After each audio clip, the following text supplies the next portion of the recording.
Hi friends, already நான் நிறைய time நெய் காய்ச்சல் வீடியோ ஷேர் பண்ணியிருக்கேன். பாலாடை வந்து இந்த மாதிரி தான் நம்ம ஒரு டைம் எடுக்கிற பாலாடை வந்து இதில் போட்டு ஃப்ரீசரில் வந்து ஸ்டோர் பண்ணிப்போம். எனக்கு வந்து ஒரு 10 to 15 டேஸ் நான் வந்து டெய்லியும் 1லேருந்து 1.5 லிட்டர் பால் வாங்குறேன்.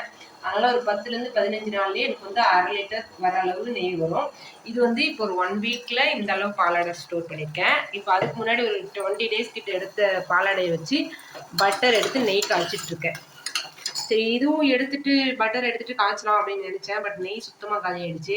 சரி, இது அடுத்த பேட்ச் வச்சுக்கலாம் அப்படின்னு சொல்லிட்டு இருக்கிறத வச்சு காய்ச்சிட்டு இருக்கேன்.